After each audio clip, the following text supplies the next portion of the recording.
सन 1910 में दुनिया की पॉपुलेशन 1.6 बिलियन थी, 1.6 बिलियन। और ठीक 100 साल बाद पृथ्वी की पॉपुलेशन हो गई 7.7 बिलियन। सोच सकते हैं क्यों? आखिर वो क्या चीज थी जिसकी वजह से अचानक इंसानों की तादाद इतनी ज्यादा बढ़ गई धरती पर? क्या मिल गया था उन्हें? दोस्तों, आज से 100-200 साल पहले धरती उस प्रकार से अनाज नहीं उगाया करती थी जैसे आज उगाती है। आज हमारे पास वो शक्ति है जिससे हम बंजर जमीन या मीडियोकर उपजाऊ जमीन, जिसमें थोड़ा कम उपजाऊपना है, फर्टिलिटी है, मीडियोकर फर्टिलिटी वाली जमीन से भी हम अनाज उगा पाने में सक्षम हैं। लेकिन आज से 2 सेंचुरी पहले, 2 सदी पहले हमारे पास वो टेक्निक नहीं थी। जिन जगहों की मिट्टी उपजाऊ होती थी, जहां बारिश सही होती थी, जहां पानी की व्यवस्था थी, वहीं पर अनाज उगा करता था। ऐसे में इंसानी पॉपुलेशन का बढ़ना बेहद मुश्किल था। यानी कि इंसान की उत्पत्ति से कितने हजार साल के बाद तक हमारी पॉपुलेशन सिर्फ 1.6 बिलियन तक ही पहुंच सकी थी। समझ रहे हैं आप? लेकिन उसके बाद ऐसा क्या हुआ कि अचानक पॉपुलेशन बढ़ गई। हुआ ये कि हमारी धरती से अनाज पैदा करने की क्षमता बढ़ गई। अब वो हमने आर्टिफिशियली बढ़ाई। कहानी बेहद दिलचस्प है। आपको बताएंगे उस मुस्लिम देश का नाम जो कंट्रोल करने वाला है पूरी दुनिया को जल्द। जी हाँ, लेकिन उससे पहले एक कहानी सुन लीजिए। ये कहानी है सन 1802 की, अलेक्जेंडर वॉन हम्बोल्ट। ये वो खोजकर्ता थे, ये वो एक्सप्लोरर थे जो निकले थे पेरू की ओर। पेरू एक देश है। वहां की जमीन उस वक्त, सन 1802 की बात बता रहे हैं हम आपको, उस दौर में वहां की जमीन एकदम अनउपजाऊ थी। उस मिट्टी में किसी भी प्रकार की फसल का उग पाना बेहद मुश्किल था। और ये बात अलेक्जेंडर वॉन हम्बोल्ट बहुत अच्छी तरीके से जानते थे। लेकिन जब वो पेरू पहुंचे और उन्होंने लहलहाते खेत दिखे, उन्होंने देखी वो मैदानी जमीन जहां घास ही घास है, हरियाली भरी हुई है, वो हैरत में पड़ गए, हैरान हो गए। उन्हें लगा कि कैसे संभव है? यहाँ की मिट्टी कंपोजिशन तो उस प्रकार के है ही नहीं कि इसमें हरियाली हो सके, इसमें से फसलें उगाई जा सके। पेरू में काम करने वाले फार्मर्स, किसानों पर उनकी नजर पड़ी।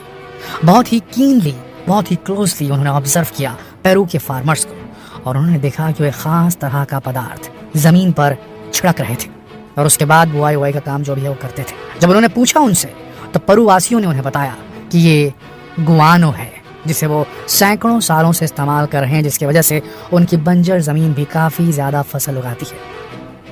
अब ये गुआनो एक चमत्कारिक चूरन बन गया अलेक्जेंडर वॉन हम्बोल्ट के लिए। उन्होंने पेरू में बेहद पड़ताल की, लोगों से पूछा कि ये बनता कैसे है, गुआनो लाते कहां से? तब पता है आंसर क्या मिला? आंसर मिला चमगादड़ की लीद से।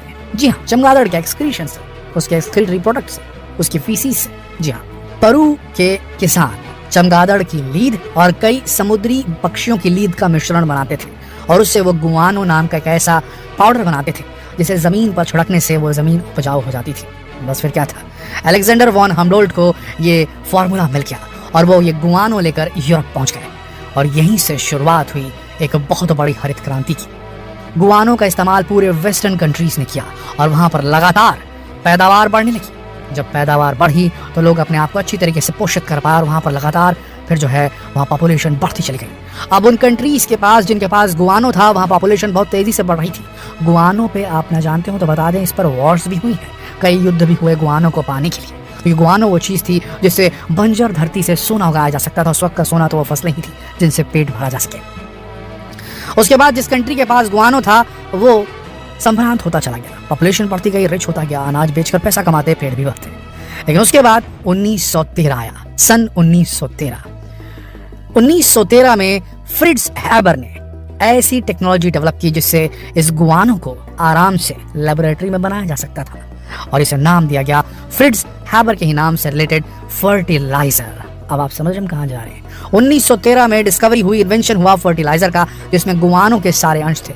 अब इसके लिए चमगादड़ों के लिए इकट्ठी करने की कोई जरूरत नहीं थी और इस फर्टिलाइजर के 3 इंपॉर्टेंट कंपाउंड थे, एक नाइट्रोजन बेस्ड, एक फॉस्फेट बेस्ड और एक पोटेशियम।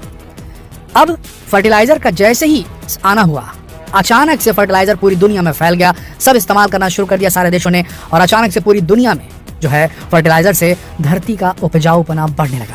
हमने बात की थी आपसे 1913 की आबादी की, जो कि 1.6 बिलियन थी, और उसके बाद आज 2010 से अगर पकड़ के चले अपन 100 साल बाद, तो आज की तारीख में पॉपुलेशन जो है 7.7 बिलियन से ऊपर हो चली है दोस्तों। तो हमारी पॉपुलेशन के बढ़ने का सबसे बड़ा कारण था, हमने वो तरीका सीख लिया जिससे अनाज ज़्यादा उगाया जा सके, और वो तरीका था आर्टिफिशियल फर्टिलाइजर का। अब सबसे बड़ी बात, आर्टिफिशियल फर्टिलाइजर में 3 इंपॉर्टेंट कंपोनेंट है, नाइट्रोजन बेस्ड, फॉस्फेट और पोटेशियम। नाइट्रोजन तो चलो ठीक है, हो जाएगा जुगाड़, लेकिन फॉस्फेट और पोटेशियम लिमिटेड मात्रा में धरती पर उपलब्ध हैं। इसकी जानकारी सन 2010 में पता चली। लेकिन सन 2010 में स्टडीज़ के दौरान कुछ ऐसी बात पता चली जो पूरी दुनिया के लिए डरा देने वाली है। सन 2010 में रिसर्चर्स ने यह पाया कि फर्टिलाइज़र बनाने के लिए हमारे पास फॉस्फेट की मात्रा कम होती जा रही है, पोटेशियम की मात्रा कम होती जा रही है, और ये नॉन रिन्यूएबल है, इन्हें फिर से नहीं बनाया जा सकता, और इन्हें हम लैब में भी नहीं बनाया जा सकते। तो ये बहुत बड़ी समस्या थी। आपको बता दें, पोटेशियम जो है उसका नेचुरल फॉर्म जो रहता है उसे पोटाश कहा जाता है, और दुनिया में सिर्फ 4 कंट्रीज़ के पास पोटाश ज़्यादा मात्रा में मौजूद है। पहला कनाडा, जिसके पास में दुनिया का 1/3 पोटाश मौजूद है। फिर रशिया, बेलारूस और चाइना को मिला लें तो 10-20% इनके पास में होगा। बाकी 1-2% पकड़ लें तो 19% दुनिया में अलग अलग कंट्रीज़ के पास है। ये इन्फॉर्मेशन यूनाइटेड स्टेट्स जियोलॉजिकल सर्वे ने प्राप्त की। अब एक और इंपॉर्टेंट चीज़, चलो ये तो 4 कंट्रीज़ के पास में जिस तरह से कि इसको इस्तेमाल किया जा सकता है, और आने वाले कुछ सैकड़ों सालों तक तो कम से कम ये बचा रहेगा पोटाशियम। लेकिन फर्टिलाइज़र को बनाने के लिए एक और इंपॉर्टेंट सब्सटेंस था जिसका नाम हमने आपसे बताया था, वो है फॉस्फेट। फॉस्फेट की स्थिति नाजुक है। फॉस्फेट, अगर हम ये मान के चलें कि हमारी आबादी बिल्कुल नहीं बढ़ रही है, तो दुनिया में जो फॉस्फेट मौजूद है वो सिर्फ 260 सालों तक ही चल पाएगा। ये तब जब हम ये सोच रहे हैं कि हमारी आबादी बढ़ नहीं रही है। अगर हम कैलकुलेशन में ले लें कि जिस गति से आज हमारी पॉपुलेशन बढ़ रही है धरती की, उसी गति से बढ़ती रही, तो ये 260 साल तक फॉस्फेट के जो रिजर्व है वो नहीं चल पाएंगे। 100 सालों में या उससे भी कम समय में ख़त्म हो सकते हैं धरती से फॉस्फेट के रिजर्व। फिर कहाँ से बनाइएगा फर्टिलाइज़र, कहाँ से डालिएगा धरती में फर्टिलाइज़र, और कहाँ से उगाइएगा फसल। यानी कि वापस सन 1802 वाली बात हो जाएगी, जब फर्टिलाइज़र नहीं था, गुआनों के ऊपर डिपेंडेंसी बढ़ गई थी हमारी। तब हमारे पास अगर फर्टिलाइज़र नहीं रहेंगे तो हमारी धरती वापस से बंजर होती चली जाएगी। फिर से हम इस धरती से नहीं उगा पाएंगे कोई भी फसल। आप समझ रहे हैं। और सबसे बड़ी बात, जो मेन कैच है, फॉस्फेट कहाँ मौजूद है दुनिया में। अगर आपको बताएं फॉस्फेट दुनिया में कहाँ मौजूद है, तो उसका जो आंकड़ा है वो सुनकर आप बुरी तरीके से हिल जाएंगे। दुनिया में 6% फॉस्फेट चाइना के पास है, उसके बाद जॉर्डन के पास 2%, यूनाइटेड स्टेट्स के पास 3%, अदर्स के पास 4%। जो सबसे बड़ा रिजर्व है फॉस्फेट का दुनिया में, वो है मोरक्को और सहारा रेगिस्तान के पास।